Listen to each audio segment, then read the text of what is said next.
Thanks to Alison. The past 6 months in a couple of minutes, and we first reported a number of pneumonia cases in the Chinese city of Wuhan in the first week of January.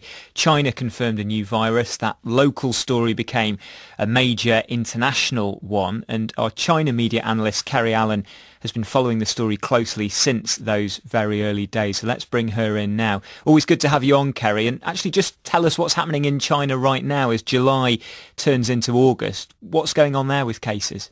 Well, there is a fair bit of concern at the moment because China's seen in recent months sporadic outbreaks that have quickly been controlled, but normally one at a time. And it's seen in recent weeks suddenly 3 cases at complete opposite ends of the country. So in the northwest, in Xinjiang, there's been an outbreak.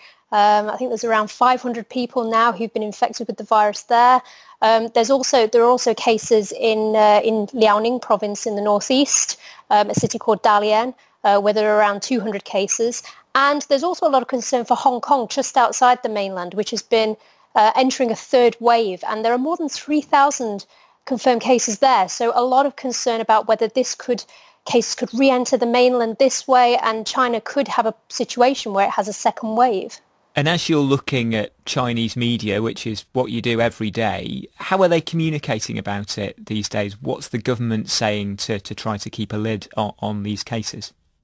Well, there is a lot of confidence. I mean, looking at the daily statistics, there are, for the last 3 days now, there have been more than 100 confirmed cases in mainland China. Now, that actually is a small figure factoring in China's 1.4 billion population. So what's been happening is, as soon as one person is infected, I mean, China doesn't want a situation like it had in Wuhan at the beginning of the year that led to tens of thousands of people being infected. When one person was confirmed in Xinjiang, in Liaoning, in these 2 areas, basically what happened straight away was communities went into lockdown and the local government ordered mass testing. So, I mean, just thinking recently, looking at the Liaoning case, one person with symptoms had the virus. And what happened then was their whole community went into lockdown and over 100,000 people were suddenly told, right, you need to get tests. Then what happened was the local government said, well, actually, we're going to test the whole city. So that's 6 million people just suddenly within a week, just mass testing. And this has helped identify symptomatic cases, but also people who might not have symptoms. So that way they can isolate as soon as possible. And when you say lockdown, and we've been talking and we'll talk more on this programme about local lockdowns in different parts of Europe, a city goes into lockdown over a case. What does that mean? Everybody shut in their homes completely? Well, that's what we saw at the beginning of the year. I mean, people in Wuhan, where this all started in late December, early January, they just could not leave the city. They were literally in full lockdown.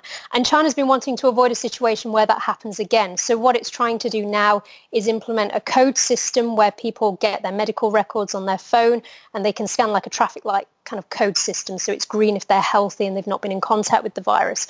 So systems like that are coming into place in these different regions of China where there are outbreaks. And other areas are trying to introduce this as well, in shops, in buildings, to basically make sure that anybody coming in can be traced and tracked. So, for example, say one person suddenly gets the virus, there's data on this system that anybody who's come into this building or sat on this bus can very quickly be contacted and told to isolate. When you think back to the very beginning of this story and covering what was going on in Wuhan at the time, and then the acceleration of the story into the pandemic that we're now covering, what do you remember about the early days? Well, I mean, just originally, I mean, the threshold has to be quite high to make a China story, factoring in its huge population. So, I mean, I remember when I came into this story in early January, I'd just come back after Christmas.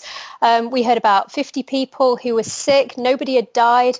And, we thought it was flu season, didn't think much of it. I mean, China has obviously seen SARS, so it's seen major outbreaks, but it's nearly been 100 working days that I've been working from home now. So, yeah, I mean, it's crazy. At the time, we didn't think that it would be anything like we've seen today. And I mean, I remember sitting down with your colleagues and just, every day, suddenly the number of new cases, the number of deaths was just skyrocketing at such a rapid pace. And this was after China had introduced these lockdowns in Wuhan and people were self-isolating. So, the threat has always been there in China. People have had this recognition that this virus is very, very serious and people have been wearing masks and they've been trying to stay in their homes. But, you can do all this and it can still circulate in society. Kerry, thanks very much indeed. That's our China media analyst, Kerry Allen, telling us what's happening now in China, but also looking back over the past